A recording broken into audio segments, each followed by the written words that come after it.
Hello guys, welcome to another anime recap. अगर recap पसंद आए तो लाइक करो। इस कहानी की शुरुआत होती है और एक औरत अपने बेटे शू को बारिश में लिए कुछ गुंडों से बचाते हुए एक जगह छुप जाती है। साथ वाले घर से एक औरत निकलती है जो पूछती है, तुम यहाँ क्या कर रही हो? तो ये औरत उसे बच्चा देकर कहती है, इसे संभालो, मैं दवाई लेकर आ रही हूँ।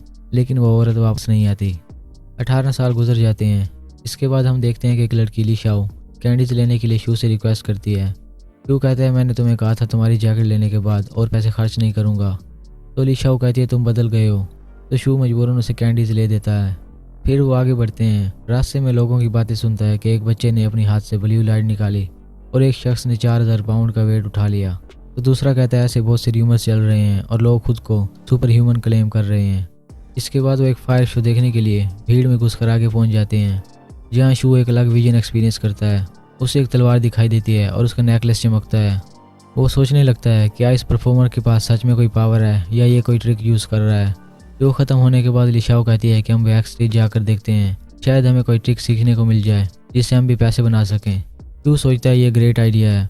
वो छुप कर बैक स्टेज जाते हैं, जहाँ कुछ आदमी उस परफॉर्मर को बेहोश कर देते हैं।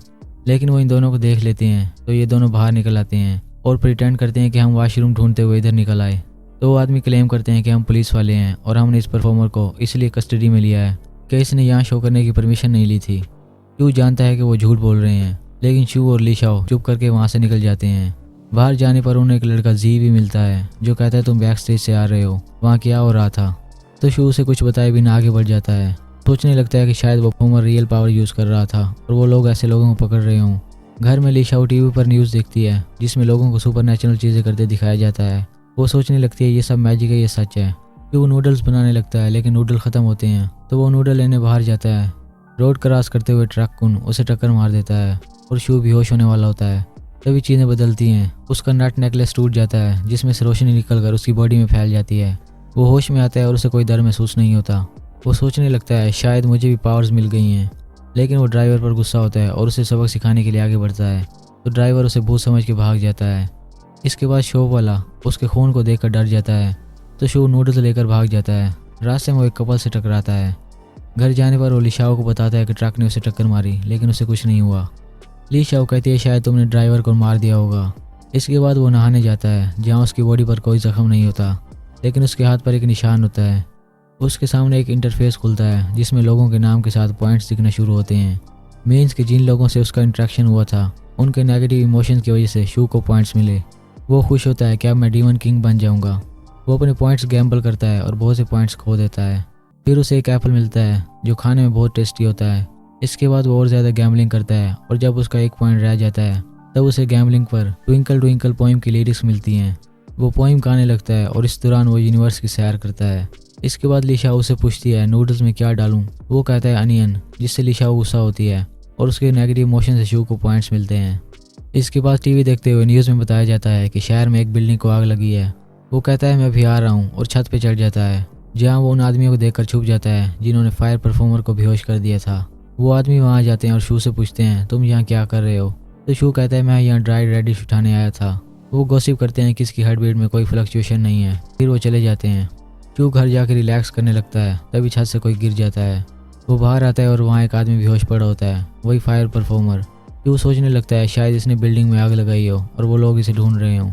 वो कहता है, हमें एम्बुलेंस को बुलाना चाहिए, लेकिन पे हमें करना पड़ेगा। तो हम एम्बुलेंस को नहीं बुलाते, जिससे परफॉर्मर नेगेटिव इमोशन देता है और शू को पॉइंट्स मिलते हैं। तो शू जान लेता है ये नाटक कर रहा है। शू जानबूझकर कहता है कि इसे रात भर यहीं पड़ा रहने दो, जिससे उसे और पॉइंट्स मिलते हैं। आखिर वो परफॉर्मर जाकर पानी मांगता है, तो शू उसे स्नो खाने को देता है। तो परफॉर्मर उसे बार बार जलाने की कोशिश करता है, लेकिन नहीं कर पाता। एंड में वो कहता है कि मैं तो मजाक कर रहा था, मुझे जाने दो। तो शू उसे जाने देता है। इसके बाद वो लिशाओ को बताता है कि मेरे पास सुपर पावर हैं, लेकिन वो उसको यकीन नहीं करती। वो अपने रूम में जाकर इंटरफेस ओपन करता है, जहाँ उसे सेलेस्टियल फ्रूट खाने को मिलता है। उसे खाते ही फिर से वो अजीब चीज़ें एक्सपीरियंस करता है।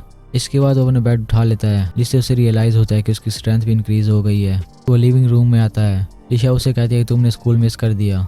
तो वो कहता है, मेरे पास पैसे नहीं, वैसे भी घर का रेंट और तुम्हारी फीस मुझे भरनी होती है। इसके बाद लिशाओ बेचने के लिए उसे बहुत से अंडे देती है कि इनसे कुछ पैसे बनाओ। अगले दिन स्कूल के पास शू अंडे बेच रहा होता है। उसके क्लास फेलोज पास से गुजरते हैं और एम्बैरेसमेंट से उसे इग्नोर कर देते हैं। फिर वहाँ एक स्टूडेंट ली आ जाता है जो शू को ह्यूमिलेट करने की कोशिश करता है, लेकिन शू से माइंड नहीं करता। वो शू से कहता है ध्यान रखना कहीं सिटी गवर्नमेंट तुम्हें काम के लिए ना ले जाए, स्टूडेंट्स पर बुरा इम्पैक्ट पड़ेगा। तो शू कहता है अगर तुम्हें इतनी पड़ी है तो सारे अंडे तुम ले लो, मैं यहाँ से चला जाऊँगा। तो ली कहता है ठीक है बताओ कितने में। शू उसे ट्रिक करते हुए सब कस्टमर से सॉरी करता है कि सारे अंडे इसने खरीद लिए हैं। कस्टमर चले जाते हैं और ली को सारे अंडे लेने पड़ते हैं, लेकिन वो शू को ट्रिक करते हुए कहता है मेरे पास पैसे नहीं हैं। तभी एक स्कूल गर्ल शाओ जो ली को जानती है उस अंडे लेने के लिए पैसे उधार देती है। ली उसके सामने एम्बैरस होता है और वहाँ से चला जाता है। इसके बाद क्लास में स्टूडेंट्स एक वेबसाइट के बारे में गॉसिप करते हैं जो पावरफुल लोगों से रिलेटेड बनाई गई थी। उसमें बताया जाता है कि पावरफुल लोगों की 6 स्टेजेस हैं। F रैंक सबसे नॉर्मल है और A रैंक सबसे हाईएस्ट रैंक है, और एज यूजुअल हमारा हीरो सबसे लो रैंक F पर होता है और ग्रेजुअली प्रोग्रेस करेगा। तभी एक स्टूडेंट वहाँ आकर बताता है कि किसी स्टूडेंट को पावर मिली है और वो धम मचा रहा है। टेरेस पे एक लड़का टीचर को नीचे फेंकना चाहता है और कहता है कि ऐसा करने पर मुझे कोई सजा नहीं मिलेगी बिकॉज मैं अंडर एज हूँ। लेकिन शू को सबसे पॉइंट्स अर्न करने की पड़ी होती है। वो उस लड़के के सामने आकर ला की बातें करने लगता है। सभी शौक हो रहे होते हैं और शू को पॉइंट्स मिलते रहते हैं। इसी डिस्ट्रैक्शन का फायदा उठाकर पुलिस उस लड़के को पकड़ लेती है और टीचर को बचा लिया जाता है। इसके बाद वो क्लास में जाता है जहाँ सबके ब्लड टेस्ट लिया जा रहा होता है और शू को भी मजबूरन देना पड़ता है। घर जाने पर शू जीवी को देखता है। वो उसकी आंटी को कोई मेडिसिन देने आया था, लेकिन शू उसे फिर से इग्नोर कर देता है। लीशाओ को फीवर होता है तो शू उसे ठीक करने के लिए अपने रूम में गैम्बलिंग करता है और उसके लिए एक फ्रूट लाता है। उसे खाते ही लीशाओ ठीक हो जाती है और पूछिए तुमने मुझे क्या दिया है। इसके बाद शू उसे बहुत से फ्रूट खाने को देता है। लीशाओ ग्लो करने लगती है। वो उसे बताता है कि इसे खाने पर तुम बीमार नहीं होगी। वो कहती है मैं अभी तुम्हारे साथ अवेकनिंग एक्सपीरियंस करना चाहती हूँ, मीन मुझे भी पावर्स चाहिए। तो वो कहता है मैं कोशिश करूँगा।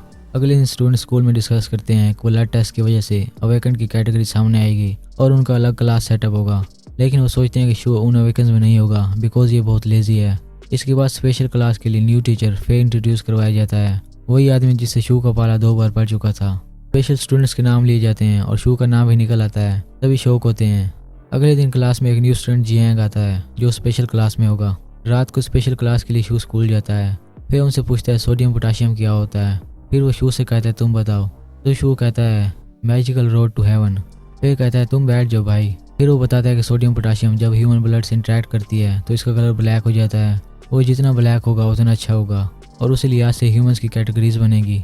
वो बताता है कि 17 महीने पहले दुनिया का इन्वायरमेंट बदलना शुरू हुआ जिससे स्पेशल स्किल्स के लोग सामने आए। वो कहता है कि मैं रैंक लेवल्स ग्रुप में शेयर कर दूंगा, लेकिन रैंकिंग पर तुम्हारा फ्यूचर डिपेंड नहीं करता, कंसिस्टेंट हार्ड वर्क पे करता है। क्लास ओवर हो जाती है। सभी अपनी अच्छी रैंकिंग की शौकी मार रहे होते हैं, ये कहते हुए कि शू की रैंक सबसे लो है। जियांग उसे तसल्ली देता है कि मेहनत करने से तुम कुछ भी कर सकते हो। घर जाने पर उसके इंटरफेस से मैसेज आता है कि तुम फ्रूट्स की लिमिट तक पहुंच गए हो, अब तुम गैम्बलिंग से फ्रूट हासिल नहीं करोगे और तुम्हें वो स्टोर से परचेज करने होंगे। वो फिर से गैम्बलिंग ट्राई करता है और उसे स्टिंकी टोफू मिलता है। लिशाओ कहती है मेरे लिए पैन केक्स और फ्रूट निकालो। वो उसके लिए ट्राई करता है और हर बार टोफू ही निकलता है। वो इंटरफेस पर बार बार क्लिक करता रहता है और उसमें से एक ब्लैक पेपर उसके हाथ में आता है। फिर वो लिशाओ के दिमाग में चला जाता है और यूनिवर्स से ब्लैक लाइट लिशाओ तक आती है जिससे लिशाओ की पावर एक्टिवेट हो जाती है, लेकिन उसका यूनिवर्स डार्क और शू के यूनिवर्स के ऑपोजिट होता है। इसके बाद शू सोचने लगता है कि मैं पैसे कैसे कमाऊं, तो उसे आइडिया आता है। वो सुबह सवेरे घर से निकलता है। रास्ते में मिस्टर ली स्पोर्ट प्रैक्टिस कर रहा होता है और शू को ट्रेनिंग देने की ऑफर करता है, लेकिन शू मना कर देता है। इसके बाद शू अपने स्टिंकी टोफू को बेचने लगता है और अच्छे खासे पैसे बनाता है। साथ में स्माइली टोफू के कारण लोगों के नेगेटिव इमोशन से पॉइंट्स भी अर्न करता है। इसके बाद उसका स्टार सिस्टम अपग्रेड हो जाता है और उसे एक तलवार मिलती है। उसे याद आता है कि फे ने बताया था कि 3 से 7 सोल्स होती हैं और उनमें एक प्रोटेक्टर होती है। कहीं मैं प्रोटेक्टर तो नहीं, बिकॉज तलवार मुझे मिली है। अभी पहले स्टार को तोड़ने पर एक तलवार मिली है, बाकी 6 को तोड़ने पर पता नहीं क्या मिलेगा। अगले दिन क्लास में एक बैंक रॉबरी से रिलेटेड बातें हो रही होती हैं जो किसी अवेकन ने की थी और स्टूडेंट एज्यूम करते हैं कि उनके लिए एज एन अवेकन परेशानी हो सकती है। ली शू से कहता है लो रैंक होने पर टेंशन न लो, मेरे डैड एक अवेकन को एज अ बॉडीगार्ड हायर करना चाहते हैं, तुम्हारे लिए अच्छा मौका है। तो शू कहता है तुम अपने लिए खुश नहीं होगे, लेकिन मैं खुश हूँ। इसके बाद फिर सबको स्पिरिट स्टोन देता है कि सब इसे प्रैक्टिस करें और मुझे रिजल्ट दें। उसे यूज़ करने पर शू का स्टार सिस्टम वायलेंट हो जाता है और शू सोचने लगता है कि फे की टीचिंग बेकार है, मैं उसे कैसे बताऊं कि मुझसे नहीं हो पाया। स्कूल में जियांग शू को बताता है कि अवेकनेस को जमा करने के लिए इस कंट्री की तरफ से एक ऑर्गेनाइजेशन बनाई गई है जिसमें 2 ग्रुप हैं, एक अर्थ नेटवर्क और एक हेवन नेटवर्क। अर्थ ग्रुप में लो रैंक अवेकनर हैं और हेवन ग्रुप में हाई रैंक अवेकनर हैं, मींस लेवल भी। रात को शू अपने घर होता है और उसे आवाज सुनाई देती है। वो विंडो के बाहर देखता है जहाँ हेवनली ग्रुप में से टिंग मिस्टर ली को मिलने आता है जो सबसे स्ट्रॉन्ग होता है। मिस्टर ली उसे वेलकम करता है और टिंग बताता है कि दुनिया में जंग होने वाली है और हमें as a last heavenly member आपकी ज़रूरत है। तो ली कहता है मैं अपने आखिरी साल आराम से गुजारना चाहता हूँ। टिंग कहता है हम तुम्हारे इलाज के लिए हर तरफ से हर्ब्स ढूंढ कर टाइम पर लाएंगे, लेकिन ली उसकी ऑफर रिजेक्ट कर देता है। तो टिंग जाने से पहले कहता है कि मेरी ख्वाहिश है कि दोबारा मिलने पर हम एक दूसरे के दुश्मन ना हो। वो जाने लगता है और शू को विंडो से झांकते हुए देख लेता है। शू झट से नीचे बैठ जाता है और सोचता है कि हेवनली नेटवर्क और ली के आपस में कोई कनेक्शन है, तो मुझे उससे तलवारबाजी सीखनी चाहिए। अगले दिन वो मास्टर ली से कहता है कि मैं आपसे सीखना चाहता हूँ, लेकिन मुझे एक प्रॉब्लम है। ली कहता है मैं तुम्हारी हेल्प करूंगा। तो शू ली शाओ को बाहर बुलाता है और कहता है जब मैं स्कूल होऊंगा आप इसका ध्यान रखना और इसको स्टडीज़ में हेल्प करना। ओके गाइस, आज के लिए बस इतना ही। अगर वीडियो पसंद आई तो लाइक करो।